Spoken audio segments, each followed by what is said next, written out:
윤석열, 김건희 공동정권의 횡포는 선을 넘었습니다.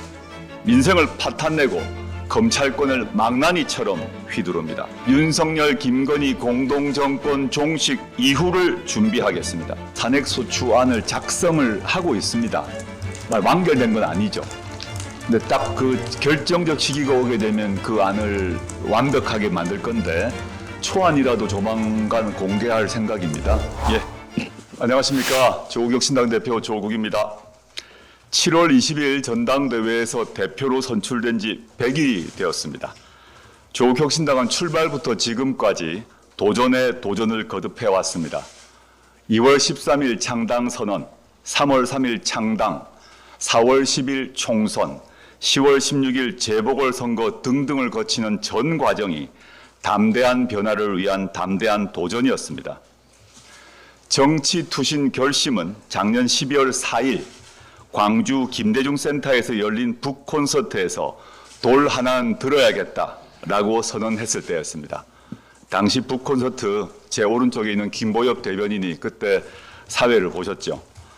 많은 국민들이 저의 부족함과 흠결을 아시면서도 같이 돌을 들어주셨습니다.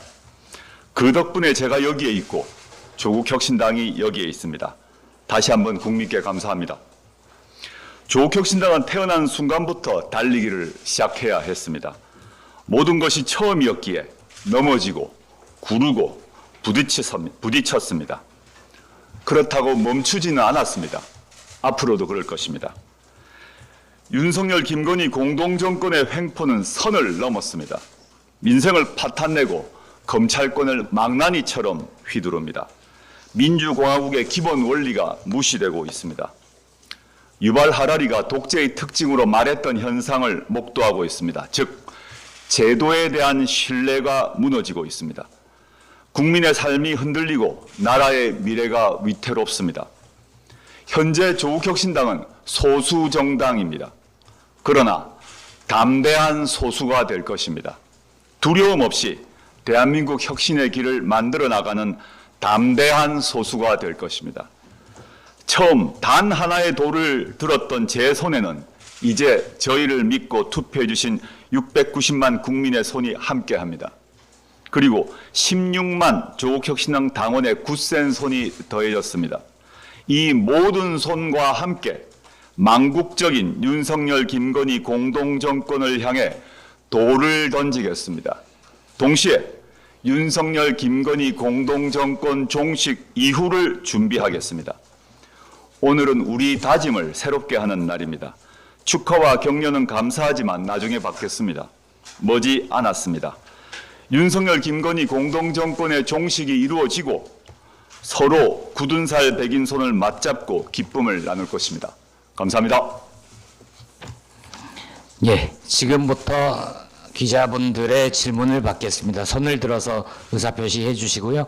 소속사와 성함을 밝혀주시면 고맙겠습니다. 예, 마이크 쓰실래요? 그거 누르면 됩니다. 네, 대표님 안녕하십니까? 데일리하는 김찬주 기자라고 합니다. 찬주 기자입니다. 네. 네, 리스코리아 출범이 벌써 엊그제 같은데 벌써 취임 100일을 맞으신 점 축하드리고요. 두 가지 여쭙도록 하겠습니다. 야권에서는 좀 혁신당이 가장 먼저 탄핵 집회를 열고 있고 또 토요일에는 사회민주당도 이제 참여를 했었습니다. 해서 조금 전에 담대한 소수가 되겠다라고 말씀을 해주셨는데요. 추후에 혁신당이 비민주당계 야당 결집이 좀 구심점이 될 가능성 어떻게 보시는지 궁금하고요. 그리고 이제 재보선 패배 이후에 정치권에서는 이제 혁신당의 입지가 옅어졌다 이런 평가가 많이 나옵니다. 해서 일면 동의하시는지 동의하신다면 구상하고 계시는 타개책은 무엇이 있고 동의하지 않으신다면 그 이유는 무엇인지 이렇게 궁금합니다. 저희가 탄핵 집회를 최초로 원내정당으로는 처음 열었지 않습니까? 근데 저희가 3,000명 정도가 모이셨는데 단지 당원들만의 동원으로 가능하지 않은 숫자입니다. 옛날 조선시대 시도 있습니다만은 오동잎이 하나 떨어지면 가을이 온 줄 안다 이런 말이 있는데 지금 저는 이제 오동잎이 떨어졌다라고 생각합니다. 3,000명이 서초동에 왔다는 것이 오독립이 떨어진 것이라고 보고요. 이 의미가 뭔가? 물론 민주당에서 거대 야당이고 지금 거대 제1당이고 저희 당에 비해서 한 15배 이상의 규모가 큰 민주당 경우에 탄핵을 공식적 입장으로 취하지 않고 있지 않습니까? 그렇지만 저는 그 입장을 충분히 이해하고요. 조국 혁신당 탄핵 집회에 그만큼의 인원이 모였다는 것, 그리고 저희가 집회를 마치고 저희 당 유튜브, 그 다음에 각 방송사 등에서 제공하는 유튜브를 조회수를 봤더니 뭐 몇십만이더라고요, 조회수가. 그리고 물론 그 이전에 이루어졌던 여론조사에서 윤석열 대통령 탄핵에 대한 여론조사 얘기는 뭐 제가 따로 드릴 필요는 없을 것 같습니다. 저는 모든 점에서 그 오독립이 떨어졌다라고 생각합니다. 그럼 정당으로서 해야 될 일은 그 실제적 준비를 하는 것이죠. 실제적 준비를 하는 것이 이제 정당으로서 해야 될 임무라고 생각하기 때문에 지금 매달 탄핵 집회를 열 것이고 서초동에서, 그리고 그와 별도로 매주 전국을 돌면서 탄핵 다방이라는 형식으로 직접 국민들과 만납니다. 뭐 이미 예고가 되었습니다만 지금 대구가 확정되었고, 대구 다음이 목포 다음이 전주, 그 다음 광주, 이렇게 다 일정은 다 잡힌 것으로 알고 있는데 공식 공지는 아직 나가지 않은 것으로 압니다. 거의 12월까지 일정이 거의 잡혀 나가고 있습니다. 그래서 주 단위로는 탄핵 다방을 전국으로 돌 것이고요. 대구를 시발점으로 해서 그다음에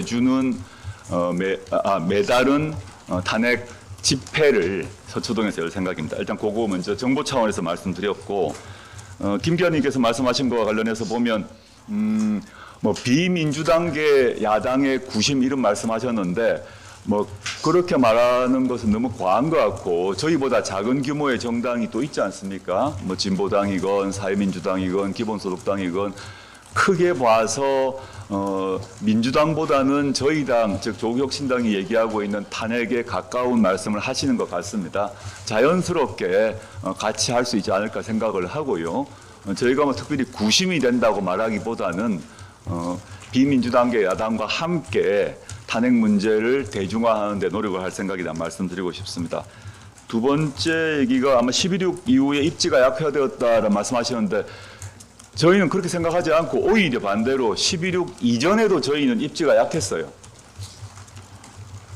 그러니까 지금 4월 10일 총선 시기는 조직세가 중요한 지역구 선거가 아니었기 때문에 그러니까 지역 조직이 필요 없다란 말은 과하지만 지역 조직이 크게 중시하지 되지 않는 오히려 비전과 아젠다가 중심이었던 4월 10일 총선이었다면 그 뒤부터는 저희가 원내로 진입하고 난 뒤는 모든 면에서, 즉 조직과 재정 모든 면에서 전 제도 차원에서 민주당에 비해서 뭐 15분의 1 또는 20분의 1 정도밖에 되지 않았기 때문에 입지가 그때부터 안 좋아졌어요. 새롭게 안 좋아진 건 아닙니다. 그거는 뭐 그래서 실제 그렇지만 물론 이제 11.6 선거에서 저희가 향후 저희가 이제 다른 선거, 지역 선거도 나가야 되기 때문에 11.6 선거에 나가기로 당적 결정을 했고요. 그 속에서 저희가 무엇을 잘하는지, 무엇을 못하는지, 그리고 저희에게 부족한 것이 무엇인지는 실제 뛰어봐야 아는 거죠. 페이퍼만 보고 또는 사무실에서 뭐 이렇게 서류 검토한다고 당의 능력을 알 수는 없지 않습니까? 그래서 저희는 이번 11.6 선거의 의미를 아주 높이 평가하고 있는데 결과 뭐 젖잘사 이런 말을 하는 게 아닙니다. 저희가 이루지 못했죠. 그런데 저희 11.6 선거를 통해서 조국혁신당에 어떤 강점이 있고 어떤 약점이 있음을 알게 되었기 때문에 저는 그 점에서 매우 의미가 있다. 그래서 저희가 어떤 점을 보강해야 될 것이고 어떤 조국혁신당이 갖고 있는 장점 외에 저희가 약점들을 정확히 아는 중요한 그런 경험이었기 때문에 의미가 크다, 이런 의미를 말씀드리고 싶습니다. 네. 예, 다음 질문 받을 텐데요. 저희가 대략 30분 정도 계획을 하고 있습니다. 질문하고 싶은 게 많으시더라도 가급적 하나만 물어주시고요. 대표님도 좀 짧게 말씀해 주시면 고맙겠습니다. 알겠습니다. 예, 다음 질문 받겠습니다. 예. SBS 한소희라고 합니다. 그 모두 말씀에서 윤석열, 김건희 공동정권 종식 이후를 준비하겠다고 했는데 이게 어떤 준비인지 일단 궁금하고요. 일단 조국혁신당이 지금 탄핵의 대중화에 되게 집중하고 계신 것 같은데 그 외에 이제 다음 지방선거 전까지 당을 이제 강화시키기 위해서 어떤 노력을 하실 건지도 궁금합니다. 예, 한 기자님 질문 관련해서 종식 이후를 준비한다는 건 두 가지 측면이 있는 것 같습니다. 하나는 이제 정책 차원이 있겠죠. 그러니까 윤석열, 김건희 공동정권이 종식되면 바로 어떤 정책을 펼 것인가의 문제가 있습니다. 근데 연금 문제부터 시작해서 의료개혁 문제, 지금 뭐 모든 문제에서 다 지금 엉망진창이 되고 있다고 보고 있기 때문에 지금 윤석열 정권이 하고 있는 그런 여러 가지 각종 정책을 저희 당은 다 동의하지 않고 있고 대안을 마련하고 있거든요. 저희가 당론으로 발의한 여러 법안을 보시면 될 것 같습니다. 연금, 뭐 의료개혁 문제, 연금 문제, 의료개혁 문제, 지방살리기 5법, 검찰개혁 4법 등을 더 전체적으로 바로 실현을 해야 되니까 정책적 대안이 하나 있고요. 두 번째는 이건 정무적 또는 정치적 문제겠습니다만은 윤석열 정권을 종식시킨다는 방식이 여러 가지 방식이 있지 않겠습니까? 그러니까 탄핵을 통해서 이루어진 방식이 있을 수 있고 또 탄핵이 아닌 방식의 종식도 가능하다고 생각합니다. 그 문제는 제가 지금 뭐 단정적으로 얘기할 수 없는데 그러기 위해서는 저는 다수파 연합이 필요하다고 봅니다. 즉 다수파 연합이 했을 때는 당연히 뭐 지금 수권 정당이라고 할 수 있는 일당인 민주당이 포함될 것이고 또 조국혁신당도 당연히 그에 합류를 할 것인데 그것 외에 지금 탄핵을 위해서도 또는 거부권을 다시 무력화하기 위해서도 또 정권 교체를 위해서도 저는 이제 민주당이나 조국혁신당 등 외 야당 외에도 보수 진영 내에서도 윤석열, 김건희 공동정권을 부끄러워하는 세력이까지 포괄되는 다수파 연합이 필요하다고 생각하고 있고요. 두 번째 질문 같은 경우는 한 기자님 말씀하신 것 저희가 그 조광특위가 이제 가동되기 시작했고요. 그 다음에 저희가 창당하지 못한 지역이 많습니다.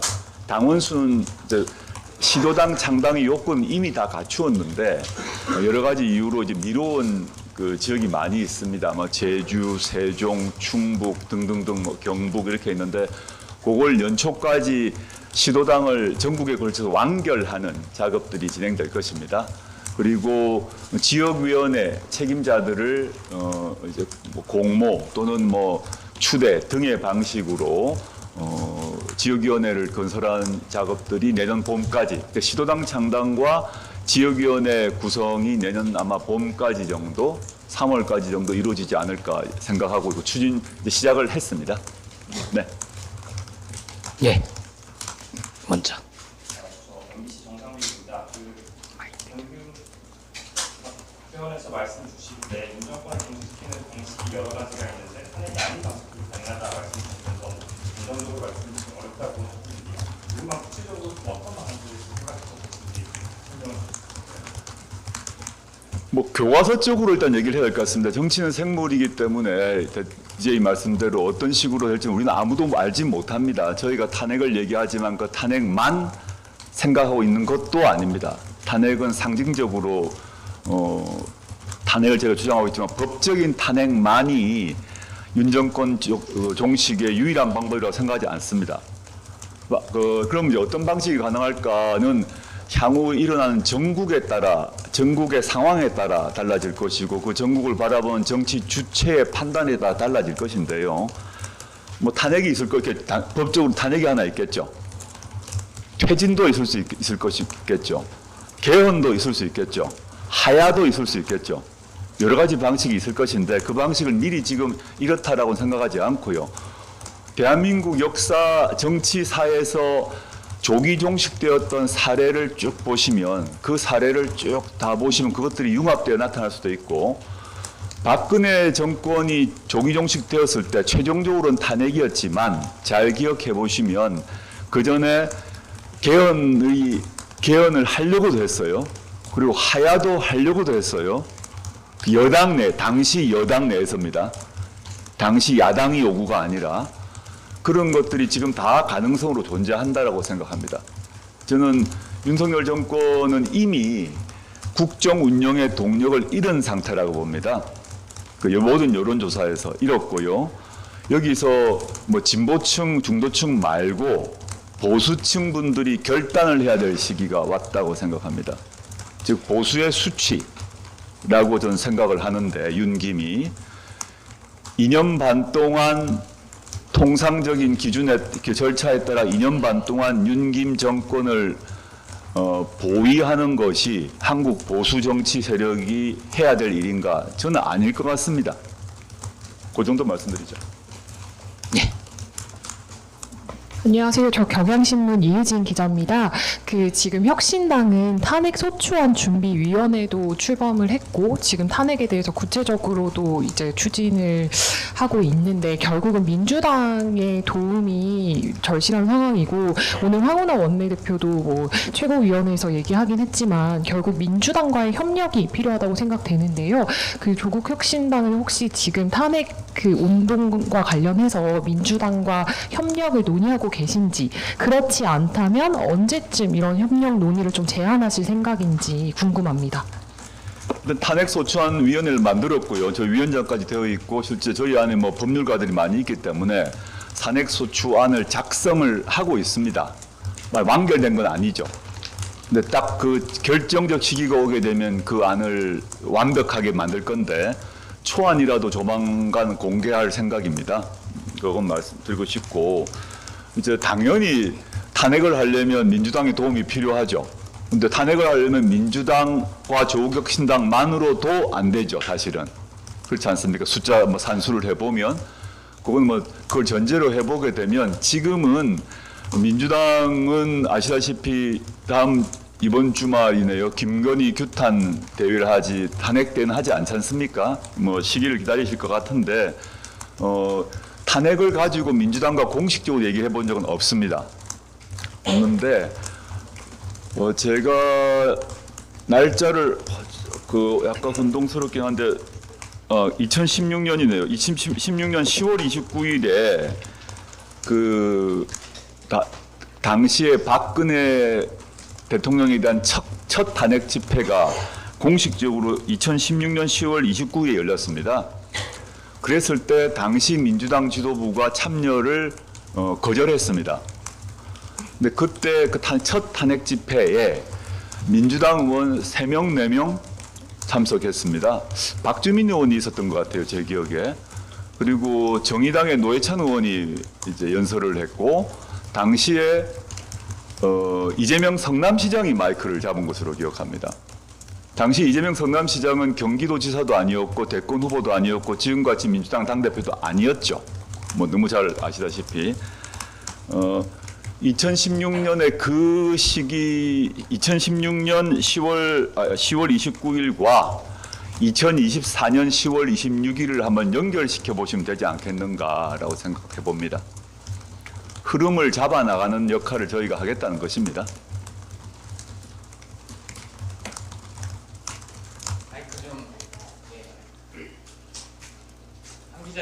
뒤에 마이크가 없나 보네.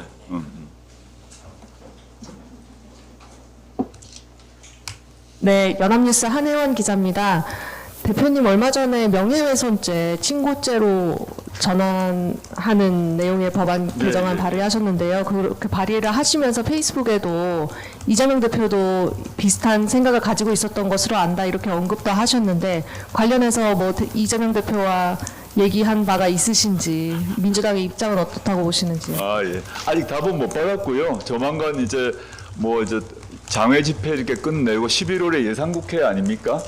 국감도 곧 다 종결될 것 같은데 요 얘기는 지금 뭐 김건희 특검법 등이 더 중심이 되기 때문에 그걸 중심이 놓을 수밖에 없을 것 같은데 이재명 대표께서도 그 친고죄 폐지하자라고 얘기하셨고 저는 뭐 학자 시절부터 오래전부터 얘기 법안까지 그 당시 이미 발표했던데 옛날입니다. 한 10년, 20년 전인 것 같은데 전 이번 기회에 이걸 마무리했으면 좋겠습니다. 이게 단순히 고발 사주를 봉쇄한다는 것 외에 언론인 처벌의 결정적 아주 정말 치명적 무기거든요. 저는 이거 말도 안 된다고 생각하는 사람이에요. 그래서 그 아예 미국처럼 아예 폐지하는 방식이 있겠지만 그건 좀 무리라고 한다면 제가 발의했던 법안을 잘 보시면 저는 뭐 진보 보수를 떠나서 합당한 얼마든지 합의할 수 있는 그런 법안이라고 봅니다. 꼭 한번 법안 참조해 주시면 좋겠습니다.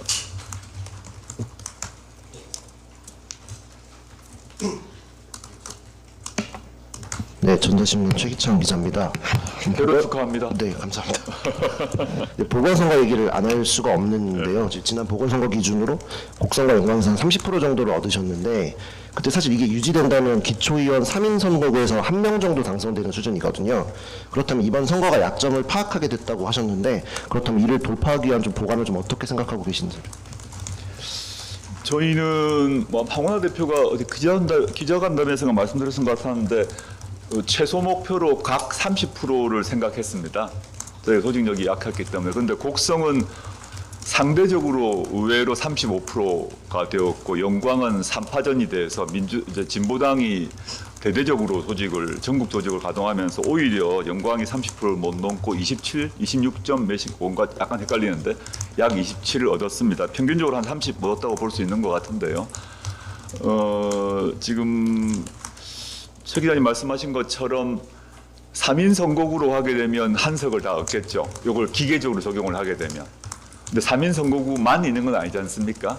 군의원, 시의원, 도의원 선거가 다 그 26년 6월이죠.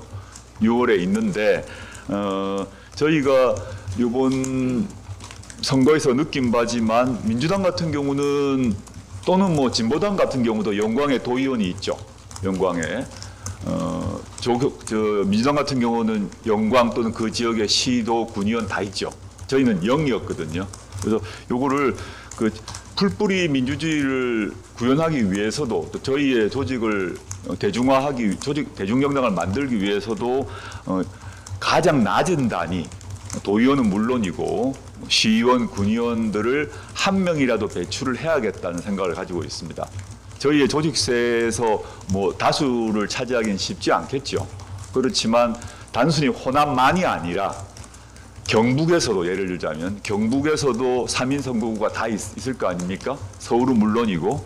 그래서 뭐 희망컨대 3인 선거구에서는 다 한 명씩 얻고 3인 선거구가 아닌 지역에서도 좋은 후보, 특히 지역에 그 뿌리를 내리고 있고 가능하면 저희는 좀 젊은 분들을 좀 후보로 내세우고 싶은데 그 지금 말씀하셨던 대략 30% 정도의 그 시도, 시, 군, 도 지방자치의원들을 지역 의원들을 26년 6월에는 그 정도의 수를 확보하는 것이 목표입니다.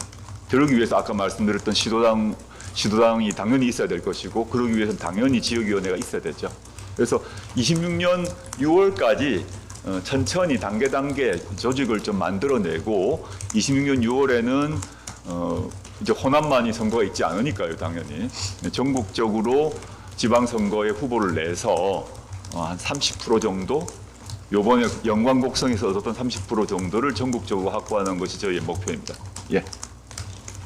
시간 관계상 한두 분 정도만 더 할 수 있을 것 같은데요. 예, 아까부터 손 들고 계셨으니까 예.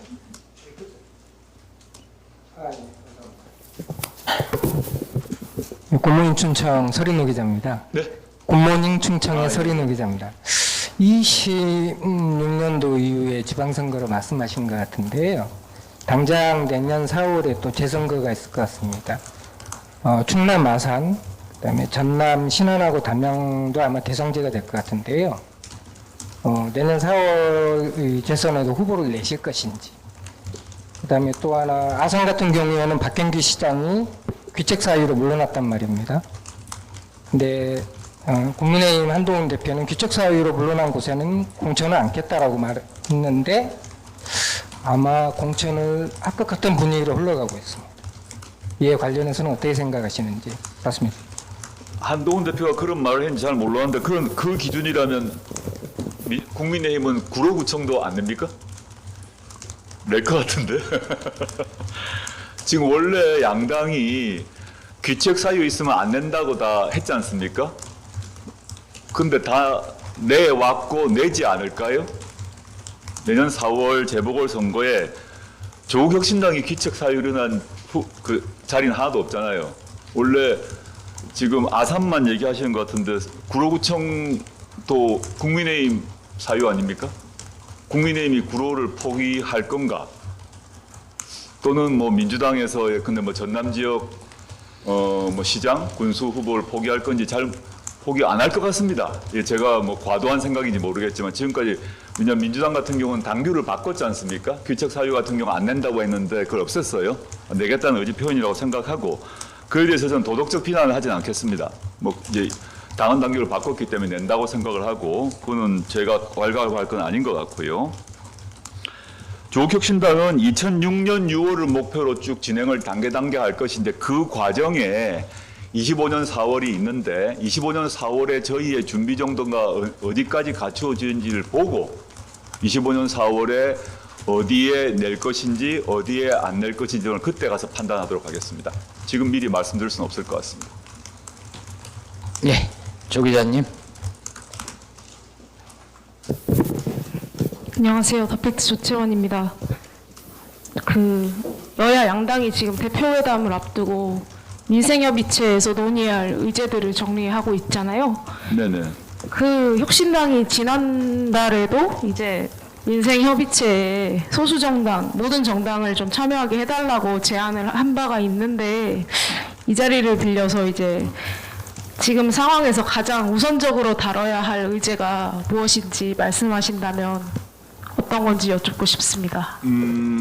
일단 민생협의체를 두 당 말고 같이 하자는 제안을 여러 번 했는데 이번에도 받지 않을 거라 생각합니다.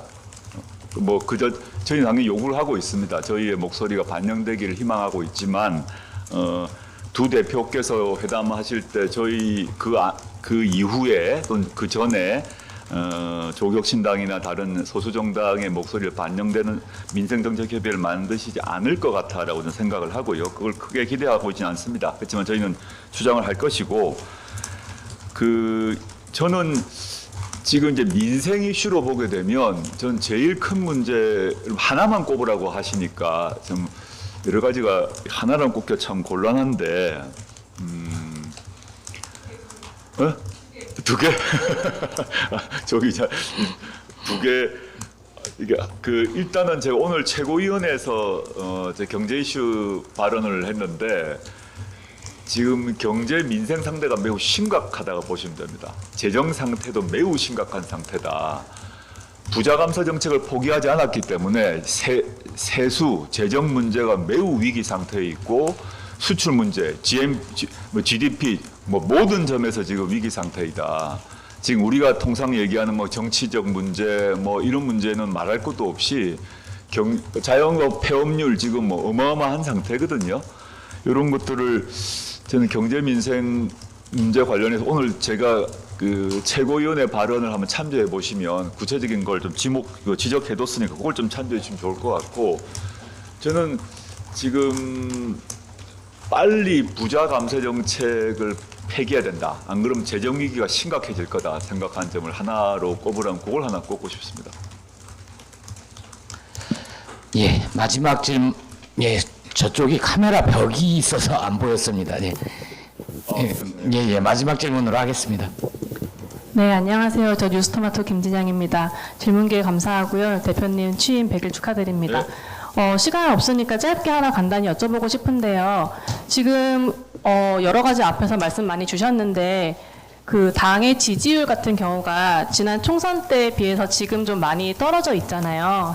그래서 앞으로 26년도 6월에 지방선거 목표로 준비한다 하셨는데 그럼 짧게는 내년 초 정도, 좀 길게는 그 지방선거 있을 시점까지 해서 당의 지지율을 어느 정도까지 끌어올리실지 그 목표 좀 제시해 주시면 감사하겠습니다.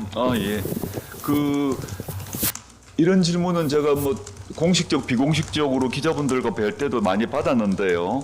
4월 10일 총선 시기는 국민들이 1인 2표를 가지고 있었고 1인 2표를 전제로 하는 여론조사가 진행되었던 것입니다. 그래서 당시에 저희가 뭐 30%까지 올라가는 그런 상황이었고 그래서 국민들이 예컨대 호남 지역 같은 경우는 비례정당 1위, 뭐 세종에서 1위를 만들어 주신 거죠. 근데 그때 이후 선거가 끝나고 난 뒤는 여론조사건 투표건 모두 1인 1표 아닙니까? 그래서 4월 10일 이전의 여론조사와 4월 10일 이후의 여론조사를 단순히 비교하게 되면 안 된다라고 생각하고요. 4월 10일 이전에도 지지정당 하나만 묻는 여론조사에서는 저희가 30% 나온 적이 없습니다. 그래서 근데 이제 그 4월 10일 이후로 10월 16일을 거치면서 전체적으로 보게 되면 저희가 한 10%에서 플러스 마이너스 한 2, 3 정도를 유지하고 있습니다. 그 전국적 상황에 따라 떨어지기도 하고 어떨 경우는 올라가기도 하고 이 정도인데 그게 뭐 큰 변화는 없을 거라고 생각합니다. 저희의 조직세가 약하기 때문에 다른 당에 비해서 거대 양당에 비해서 약하기 때문에 한 10% 플러스 마이너스 2, 3 정도는 꾸준히 유지하고 있는 상태라고 저는 보고 있습니다. 그렇고요. 지지율을 높이는 것이 한 방에 무슨 뭐 아주 쇼킹한 무슨 주장을 한다고 해서 그 지지율이 갑자기 튀고 그러지 않을 거라고 저는 봅니다. 전 다지고 다져나가는 일이 필요한데 저희가 이제 궁극 목표는 26년이라고 말씀드렸고 중간에 경과점으로 내년이 25년 4월이 있는데 전 아까 말씀드렸습니다만 26년 6월을 전 그 중심으로 좀 봐주시면 좋겠는데 그때까지 저희가 영광곡성에서 평균적으로 얻었던 한 30% 정도를 받는 것이 이제 목표입니다. 근데 그 전에 근데 영광곡성은 호남이기 때문에 상대적으로 높겠죠. 근데 다른 지역까지 포함하면 30%가 안 될 수도 있다고 생각을 합니다. 근데 영광곡성에서 한 30%는 얻어야겠다. 30% 이상을 왜냐하면 지금보다 더 나아져야 되니까. 그래서 평균적으로 보면 지금 시점에 영광곡성에서 제가 한 30% 얻었기 때문에 다른 지역에서는 더 낮을 거 아닙니까? 근데 이제 그 저희 노력이 더해져서 26년 시점에는 전체적으로 한 30% 얻는 것이 목표일 것이고 25년 시점에는 더 떨어지겠죠. 그 정도 보고 있다. 지금은 저희가 연말 연초까지는 특히 내년 초까지는 조직 정비가 완결되기 전까지 즉 시도당이 완결되고 지역위원회가 완결되기 전까지는 조직적인 정비가 완성되기 전까지는 지지율이 갑자기 오른다거나라는 걸 생각하지 않고 있습니다. 그래서 꾸준히 현재 하는 작업들을 하고 조직이 완벽히 정비되면 다른 상황이 올 거라고 저는 보이고 있습니다. 저희는 지금 사실 뭐 진보당보다도 조직 정비가 안 된 상태거든요. 3월 3일이 내년 창당 1주년입니다. 진보당이 저희보다 조직세는 더 강하죠, 사실은. 그래서 조직 정비가 먼저다. 그래서 저희가 의미 있는 항상적 지지율이 나오는 것은 아마 저희 조직 정비가 끝나고 난 뒤가 아닐까 생각하고 있고요. 고즈음의 목표는 한 15% 정도를 저희가 목표로 잡고 있습니다. 조직 정비가 끝나고 나면 한 15%는 되겠구나라는 것을 저희 내부적 평가를 하고 있습니다. 물론 이건 잠정적입니다. 조직 정비가 내년 봄에 끝나면 한 15% 정도, 그다음에 그걸 기초로 26년 6월을 대비한다. 이런 정도의 큰 그림을 그리고 있다라고 보시면 되겠습니다. 저희가 그래서 제가 오늘 발언에서 담대한 소수란 표현을 제가 여러 번 썼습니다. 마지막 발언 하는 겁니다. 예. 맞습니까? 뭐 한 김에 저희가 출발 때부터 지금까지 저희가 어떻게 보면 모험이라고 할 수도 있고 도전이라고 할 수 있는 길을 한 1년 이상 걸어왔습니다. 1년도 아니네요. 창당 선언 생각하면 2월 13일부터니까요. 그때부터 어떤 사람은 모험이라고 그랬고 어떤 사람이란 무모하다 그랬고 저희는 그걸 도전이라고 보고 있는데요. 2월 13일 창당 선언부터 지금까지 그런 모험이든 뭐 무모한 도전이건 그 길을 걸어왔고 앞으로도 걸어갈 것인데 조국혁신당은 제가 선거 기간에도 여러 번 말씀드렸던 것 같은데 창당한 지 1년이 안 된 신생정당이고 그다음에 국회의원 수가 12인 영세정당입니다. 신생 영세정당입니다. 민주당이나 국민의힘에 비하게 되면 역사가 거기는 뭐 70년 이상 될 것인데 저기는 1년이죠. 조직 규모도 뭐 15분의 1, 20분의 1밖에 안 됩니다. 그렇지만 저희가 짧은 시간 내 일정한 성과를 거뒀고 이 성과를 가지고 다시 도전을 하려고 하는 것입니다. 그래서 저희는 소수인 게 맞다. 그런데 다수가 하지 못하는 담대한 여정을 시작했고 2월 13일 날 아무도 하지 않는 담대한 여정의 첫 발을 내딛었고요. 앞으로도 할 생각입니다. 그리고 뭐 국민의힘 얘기할 것도 없을 것 같고 민주당 같은 경우가 지금 그 유일한 수권 정당 아니겠습니까? 수권 가능성이 높은 정당 정확히 말하면요. 이겠죠. 지금 일당이기도 하고 모든 여론조사에서 수권 가능성이 높은 정당인데 여러분 기자분들 뭐 잘 아시겠습니다만은 정책 면에서 보시면 저희가 막 금투세 문제, 종부세 문제, 연금 문제 등등 여러 가지가 있는데 사실은 국민분들께 덜 알려진 정책적 차이가 분명히 있습니다. 그 차이는 저희가 일부러 차별성을 만들어내려고 억지로 만들어낸 게 아니라 애초부터 그랬던 것이다라고 보시면 되고 그 점에서 저희가 구별되는 정당을 만든 거죠. 저와 저희 당원 동지들이 다른 정당이 필요하다. 민주당과 다른 정당이 필요한 게 정치적으로 무슨 지분이 달라서의 문제가 아니라 정책적 차이, 비전의 차이가 있는 것입니다. 그래서 저희가 소수지만 담대한 도전을 한 것이고 담대한 소수로의 길을 갈 것이고 그것이 언제 다수가 될지는 아무도 모르죠. 저희의 능력에 달려 있을 것입니다. 그래서 그렇지만 지금 저희가 소수지만 담대한 소수로 출발했고 그 담대한 여정을 계속할 것이라는 점 말씀드리고 민주당 경우는 이재명 대표께서 그렇게 말씀을 최근에 하셨던데 연도를 날짜는 정확히 잊어먹었습니다. 올해 이재명 대표께서 당신께서는 본인을 스스로 얘기하시면서 보수에 가까운 실용주의자입니다라고 말씀을 이 대표께서 하셨습니다. 보수에 가까운 실용주의자라는 표현으로 규정을 하셨고 그게 민주당의 정책 향후 방향을 이미 예고했다고 생각합니다. 이게 6월인가 5월인가 약간 연도 월이 헷갈립니다. 5월인가 6월에 하셨던 것 같은데 그러니까 보수에 가까운 실용주의자이라고 규정하셨고 그 뒤로 민주당의 정책이 그 방향으로 가고 있다고 보고요. 그 점에서 저희는 좀 다를 것 같습니다. 당연히 실용을 중시하는데 저희는 비실용적인 정책을 추진한 데가 어디 있겠습니까? 그런데 저희는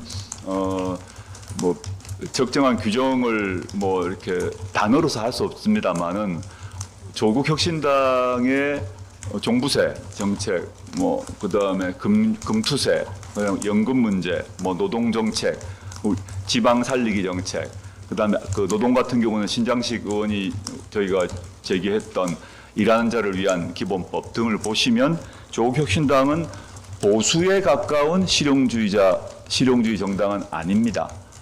그렇기 때문에 정당을 달리하고 있는 것이고 그 점에서 비전과 정책이 다름으로 경쟁을 하는 것이죠. 그렇게 보셔야 된다.